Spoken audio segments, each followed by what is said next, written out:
இருக்கும். அதுல நம்ம என்ன இன்னைக்கு பார்க்க போறோம் அப்படின்னு கேட்டீங்கன்னா, இந்த ஃப்ளூயிட், அதாவது ஃப்ளூயிட்ஸ் பார்த்துட்டு இருக்கோம், பாய்மங்கள் பார்த்துட்டு இருக்கோம். அதுல இன்னைக்கு என்னென்ன பார்க்க போறோம் அப்படின்னு கேட்டீங்கன்னா, திரவ அழுத்தத்தை நிர்ணயிக்கும் காரணி, factors determining the liquid pressure, திரவ தம்பத்தினால் ஏற்படும் பிரஷர் டியூ டு லிக்விட் காலம், வளிமண்டல அழுத்தம், atmospheric pressure, what is atmospheric pressure, and Pascals law. At the end, Pascals law experiment also I will show it. Yeah, right. Kindly pay attention. First, திரவ அழுத்தத்தை நிர்ணயிக்கும் காரணிகள், factors determining the liquid pressure. அதாவது எந்த ஒரு லிக்விட்லயும் ஒரு பாயிண்ட்ல pressure இருக்கு அப்படின்னா அந்த பிரஷரை வந்து த்ரீ ஃபேக்டர்ஸ் ஆர் டிட்டர்மின். அதாவது ஃபர்ஸ்ட் என்னன்னு கேட்டீங்கன்னா, தமிழ்லையும் சொல்றேன், அடுத்து இங்கிலீஷ்ல சொல்றேன். ஃபர்ஸ்ட் ஆழம், அதாவது டெப்த், அது அதர்வைஸ் நம்ம வந்து ஹைட்னு சொல்லலாம். அதே மாதிரி அடுத்தது திரவத்தின் அடர்த்தி, அதாவது density of the liquid, that is denoted as rho, Roman letter, Greek letter rho. அதுக்கு அடுத்தது புவியீர்ப்பு முடுக்கம், g, acceleration due to gravity. சரியா?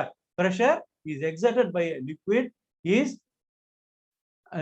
at a point is determined by depth, height, அதாவது வந்து we can tell as height also, h, density of the liquid rho, and acceleration due to gravity. இந்த மூணு ஃபேக்டர்ஸும் ஒரு லிக்விட், அதாவது ஒரு லிக்விட்ல ஒரு பாயிண்ட்ல ஏற்படுற பிரஷரை டிட்டர்மின். சரியா? இதுக்கு அடுத்தது திரவ தம்பத்தினால் ஏற்படும் அழுத்தம், அதாவது pressure due to a liquid column. இப்ப என்ன பண்றோம், ஒரு பீக்கர் அல்லது ஒரு பெரிய சிலிண்டரிக்கல் ஒரு பேரல்ல டீசல் நிரப்பி வச்சிருக்கோம். அதாவது திரவம் நிரப்பப்பட்டால் அந்த அதனுள்ள என்ன பண்ணும்னா அந்த liquid will form a liquid column. அந்த லிக்விட் காலம் ஒரு பிரஷரை லிக்விட் மேல எக்ஸர்ட் பண்ணும். அந்த பிரஷரை நம்ம இப்ப எவ்வளவு அப்படின்னு சொல்லி நம்ம we can derive, and அதுக்கு தான் வந்து நம்ம ஒரு ஈக்குவேஷன் டிரைவ் பண்ண போறோம். இப்ப அதை பாருங்க, அதனுடைய படம் காட்டுறேன், ஸ்கேர்ஷன் போடுறேன்.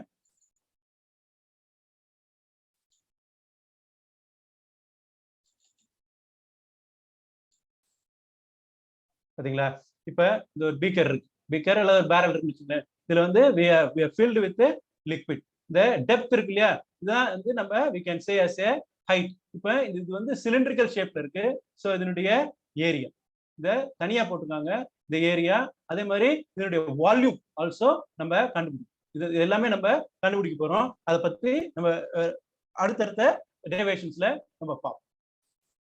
இப்ப திரும்ப பாருங்க, ஒரு உயரமான கொள்கலன்ல திரவம் நிரப்பப்பட்டால் அதனுடைய திரவத்தம்பத்தை அதனுள் ஏற்படும். If a tall beaker or a barrel is filled with a liquid, it forms a liquid column. First, அதனுடைய ஏரியா ஆஃப் கிராஸ் செக்ஷன், அதாவது அதன் குறுக்குவெட்டு பரப்பு என்ன சொல்றோம், area of cross section is A. அது எல்லாமே ஞாபகம் வச்சுங்க, area of cross section is A. அப்புறம் அந்த திரவத்தோட அடர்த்தி, இந்த லிக்விடோட density of the liquid, density of the liquid is rho. Density of the liquid is rho. அப்புறம் உயரம், height, அதெல்லாம் வந்து h ன்னு சொல்றோம். இதனை மேற்பரப்பிலிருந்து திரவத்தின் ஆழம் h எனலாம். We can otherwise call the depth of the liquid column from top of the surface. அதான் நம்ம காட்டின இப்ப இருக்கு இல்லையா, we can otherwise call as the depth from the top of the surface. மேல் பகுதியிலிருந்து அதனை ஆழம் என்று சொல்லலாம். இதுதான் வந்து நம்ம ஹைட் அப்படின்னு சொன்னோம். சரியா? இப்ப இதெல்லாம் பார்த்து அத ஹைட்னு சொல்லலாம். அப்புறம் இப்ப ஒரு முக்கியமான கான்செப்ட், அதாவது திரவத்தின் அடிப்பகுதியில் உள்ள உந்து விசை திரவத்தின் எடை. Thrust at the bottom of the liquid column F is equal to weight of the liquid. F is equal to mg. இது எப்படிங்கறத உங்களுக்கு I'll just explain. You just see the this figure. This vessel is completely filled with the liquid. சரியா? இந்த liquid column இருக்கு இல்லையா, இந்த liquid column will exert a thrust, and the thrust is equal to the weight of the liquid. அது ஒரு concept. The thrust is equal to the weight of the liquid. அதனால ஞாபகம் வச்சு. அதாவது whenever the vessel is filled with any liquid, it creates a liquid column, and the liquid column will offer a thrust to the liquid. That thrust is equal to the weight of the liquid. That thrust is equal to the weight of the liquid. இது ஞாபகம் வச்சுங்க. திரும்ப உங்களுக்கு காட்டுறேன். திரவத்தின் அடிப்பகுதியில் உள்ள உந்து விசை is equal to திரவத்தின் எடை. Thrust at the bottom of the liquid column is equal to the weight of the liquid. இப்ப முன்னாடி படிச்சிருக்கோம் இல்லையா, நம்ம எல்லாருமே படிச்சிருக்கோம். Force is equal to என்ன? Mass into acceleration. அதாவது force is equal to விசை is equal to நிறை into முடுக்கம். Force is equal to mass into acceleration. இப்ப weight-யும் நம்ம என்ன சொல்லலாம்? We can consider weight is also a force. சரியா? We can consider weight is also a force. So F is equal to m into g. M is mass, g is acceleration due to gravity. F is equal to m into g. சரியா? இத ஞாபகம் வச்சு. Kindly bear in mind and note it down. அப்ப next திரவத்தின் நிறையானது அதன் பருமனை அடர்த்தியினால் பெருக்கினால் வரும். Very simple. V is equal to என்ன? V is equal to என்ன? M by D. V is equal to M by D. Volume is equal to mass divided by density. இப்ப mass வேணும். mass வேணும்னா என்ன பண்ணணும்? Density into volume. Density into volume. இது வந்து very simple concept. திரவத்தின் நிறையானது அதன் பருமனை அடர்த்தியால் பெருக்கினால் we can get the mass of the liquid by multiplying the volume and density of the liquid. So mass is equal to rho into V. Rho is the density and V is the volume of the liquid. So m is equal to rho V. Rho into V. இத அப்படியே ஞாபகம் வச்சு. Rho into V. சரியா? இப்ப next என்ன பண்ண போறோம்? அந்த வால்யூம் கண்டுபிடிக்கும். Volume of the liquid column. Just I will show it to you. இந்த volume of the liquid column. இந்த லிக்விட் காலம் இருக்கு இல்லையா, இது எப்படி இருக்கு? சிலிண்ட்ரிக்கல் ஷேப்ல இருக்கு. இந்த volume of the liquid column. அந்த வால்யூம் ஆஃப் த லிக்விட் காலத்துக்கு ஃபார்முலா என்ன? A into H. அதாவது area of cross section into height.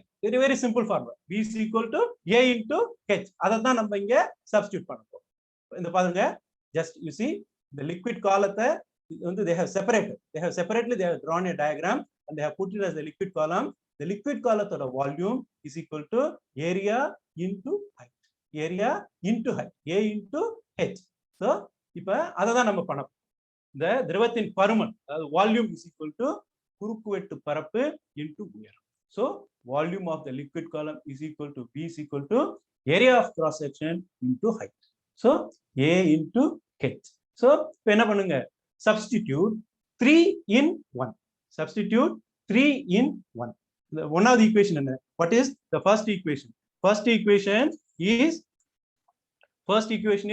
F is equal to mg. First equation is F is equal to mg. The first equation இதோட substitute பண்ணு. First equation substitute 3 in 1. So m is equal to rho a h. M is equal to rho a h. அப்புறம் அடுத்தது இந்த fourth equation இருக்கு இல்லையா, இந்த equation this is called as a fourth equation. V is equal to ah is the third equation. அந்த third equation first equationல substitute பண்ணும்போது m is equal to rho a h. M is equal to rho a h. இது வந்து fourth equation. அதாவது sorry 3 in 2 அதுல substitute பண்ணோம். அப்ப m is equal to rho a h. இப்ப another equation. இப்ப இந்த fourth equation இருக்கு இல்லையா, இந்த fourth equation ஒன்னாவது equationல சப்ஸ்டிட்யூட். முன்னாடி third equation second equationல சப்ஸ்டிட்யூட் பண்ணும்போது m is equal to rho a h. third equation second equationல சப்ஸ்டிட்யூட் பண்ணும்போது rho a h. m is equal to rho a h அப்படிங்கிற ஒரு derived value வருது. இப்ப அடுத்து இப்ப substituting 4 in 1. fourth equation என்ன? fourth equation, the rho ah is the fourth equation. First equation என்ன? F is equal to mg. Okay, fourth equation வந்து rho ah, first equation வந்து F is equal to mg.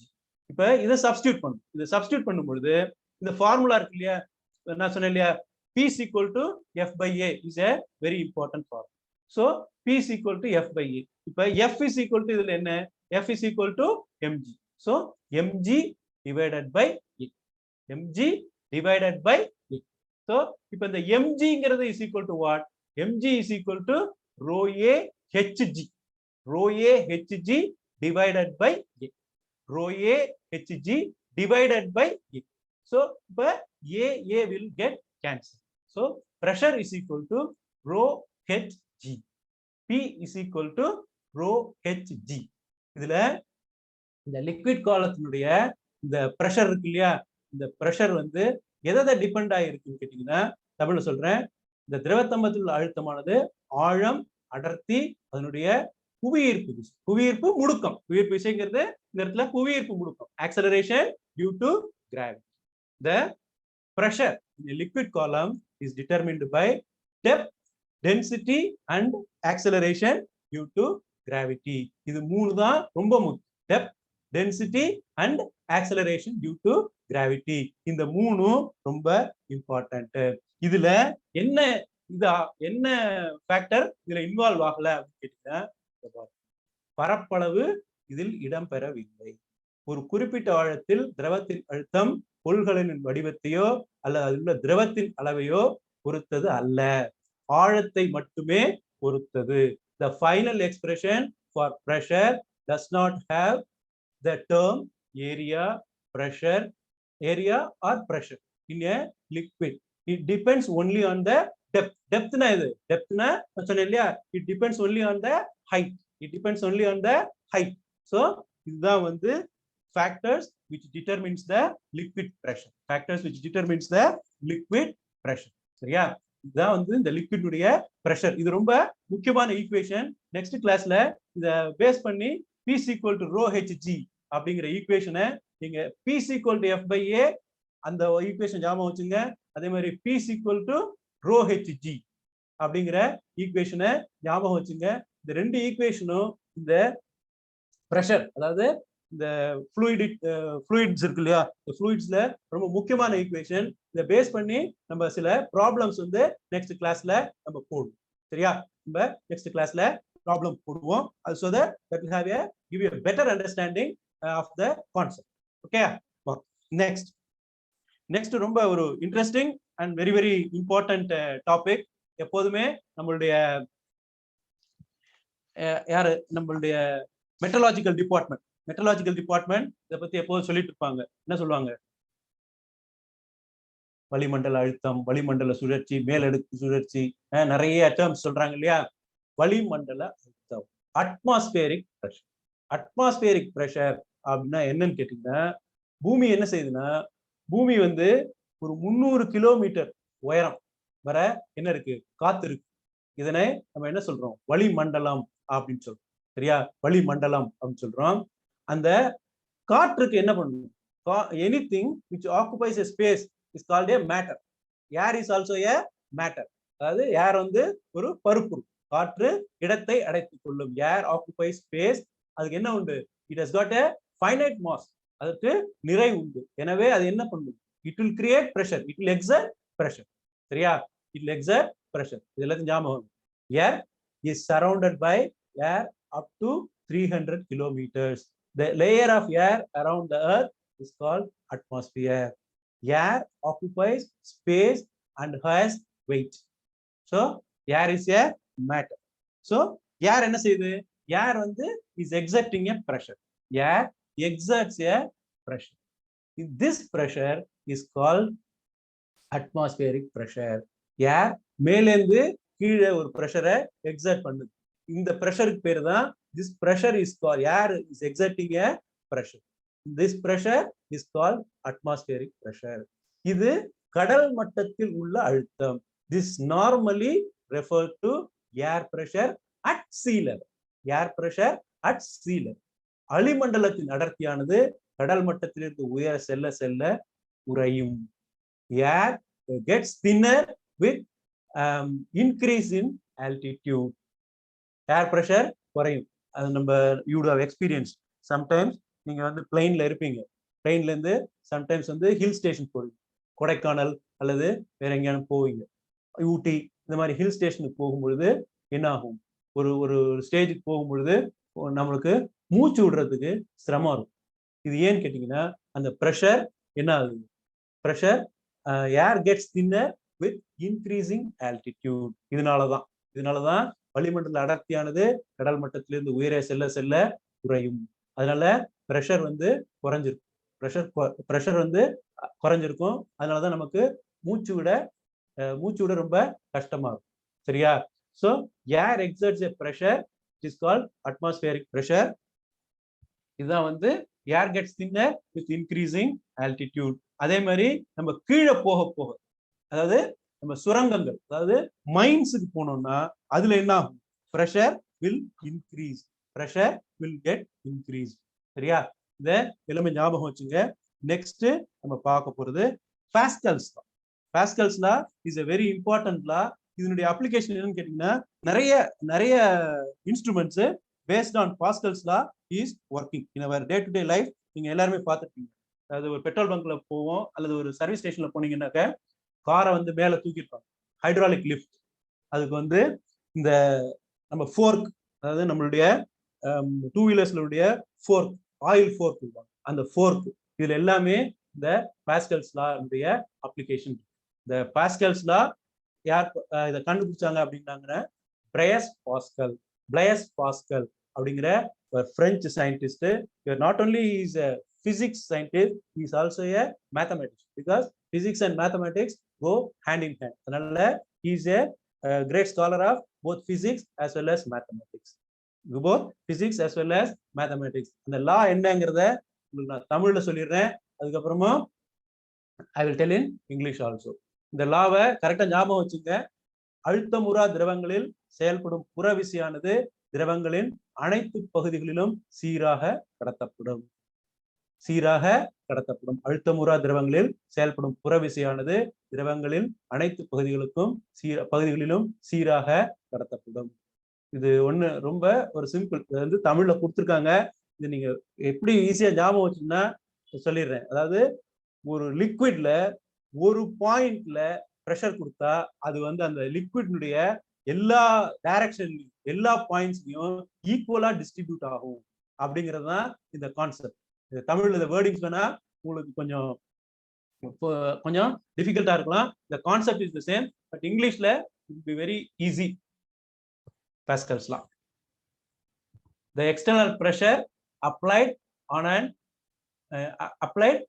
in an incompressible liquid is transmitted uniformly throughout the liquid. Is transformed uniformly throughout the liquid. In the experiment we can prove it with a piston and ஒரு இதை வந்து ஒரு piston and குடுவை சோதனை மூலம் நிரூபிக்கலாம் அப்படின்னு சொல்லியிருக்கேன். This can be demonstrated by a piston vessel having a holes all over the surface அப்படிங்கிறதையும் உங்களுக்கு சொல்லியிருக்கேன். அதை எப்படிங்கிறத உங்களுக்கு நான் இப்ப பண்ணி காட்டுறேன். இது பாருங்க. Just see. தெரியுதா? முன்னாடி ஒரு இன்ஸ்ட்ருமெண்ட் தெரியுதா?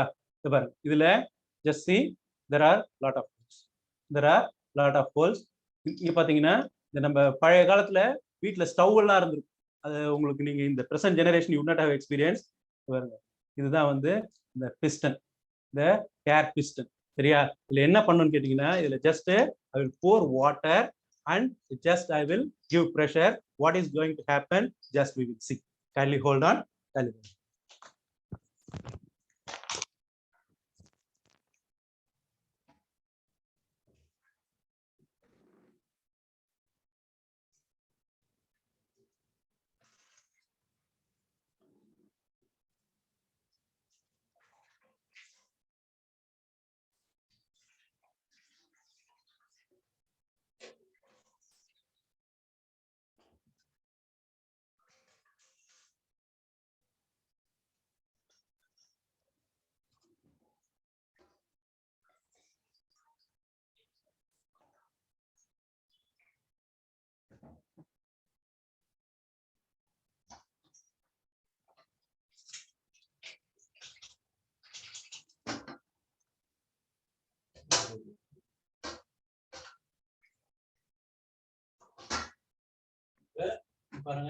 Even you can blow.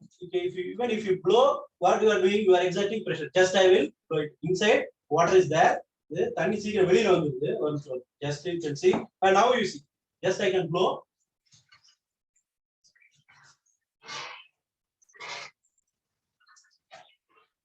I think I am able to see. Just on. Just one.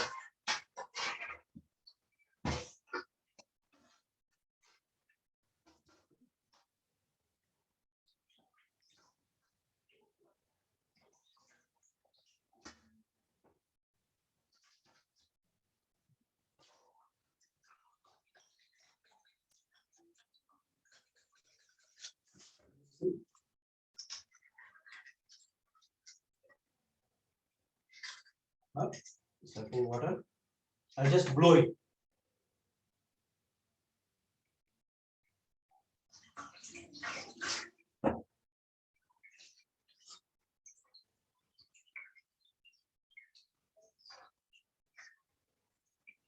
The view I cannot give it to or view just one minute.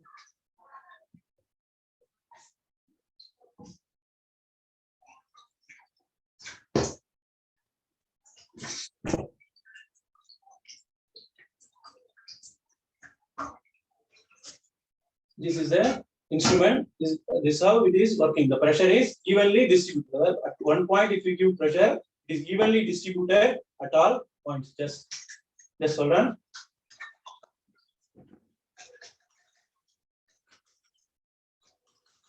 So this is the experiment. And another thing also you can do. You can take a ball like this. I'll just show you. You can take a ball like this. You can take a ball like this and put a hole in the top.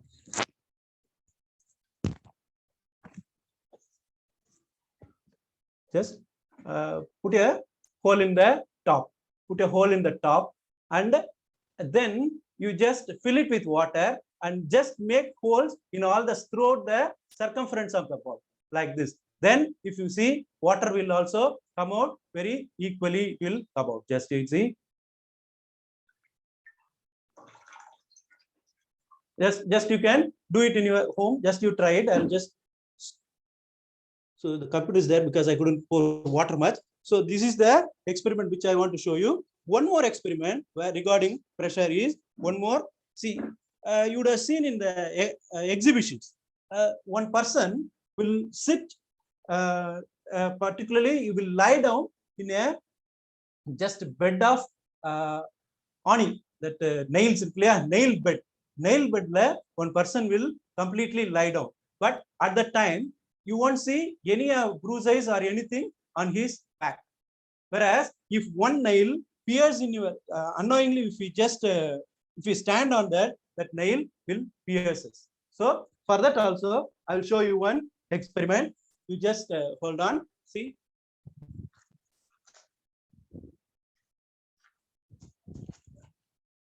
See, in your before, lot of pins I have put. Lot of pins, you would have seen lot of pins.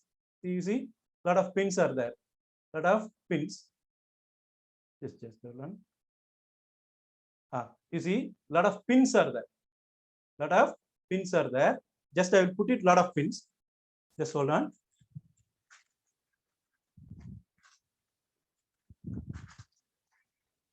Just hold on. I will place a lot of pins.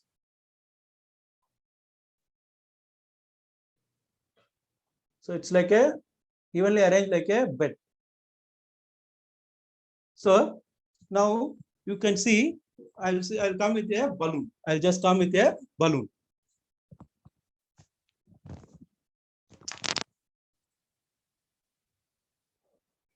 See, now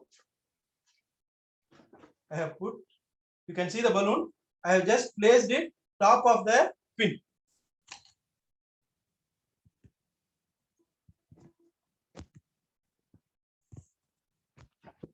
I think you are all able to see. You can see the pin and the balloon is standing on the pin. You can see the pin also because it's quite transparent. at the lowest level, you can see the balloon is just standing on the pin. Okay, now nothing has happened. The balloon has not bursted. Even I place a small weight around the top. So just I am placing this box above that, nothing has happened. I place a small weight around that, nothing has happened. So now what I am doing is I am just pricking this with one pin. What is going to happen? Just you see, balloon has bursted. You are able to see the difference. Why this happened? Why this happened means, see the pressure, when you lot of pins are there, the area is more. So the pressure exerting area is more. Pressure is exerted on a large surface area. Whereas if you just prick it with one pin, large amount of force is going to a small place. Large amount of pressure is acting on a small area. When large pressure is acting on a small area, the impact of pressure will be more. Whereas if pressure is acting on a larger surface area, the pressure is getting evenly distributed. The force is getting evenly distributed. That is why when I placed it on the like a bed of these pins, the balloon has not bursted. Whereas when I just prick the balloon with one pin, the balloon got bursted. That is the difference between the magnitude of the force. அதாவது தமிழ்ல சொன்னா விசையின் தாக்கம். விசையின் தாக்கம். விசை அதிகமான பரப்பளவுல அது விசை செயல்படும் பொழுது அந்த விசையினுடைய தாக்கம் மிகவும் குறைவாக உள்ளது தமிழ்ல சொன்னா. அதே whereas இந்த ஃபோர்ஸ் வந்து ஒரு ஸ்மால் சர்ஃபேஸ் ஏரியா, ஒரு சிறிய புறப்பரப்புல அந்த விசை தாக்கும் பொழுது அதனுடைய தாக்கம் அதிக அளவுல இருக்கு அப்படிங்கிறத உங்களுக்கு இன்னைக்கு சொல்லி கொடுத்தேன். So thank you a lot, thank you very much. And வாழ்க பாரதம், வெல்க தமிழகம். நெக்ஸ்ட் கிளாஸ்ல இதனுடைய இந்த ப்ராப்ளம்ஸ் எல்லாம் நம்ம பார்ப்போம். Okay, thank you very much. நன்றி, வணக்கம். தேங்க்யூ.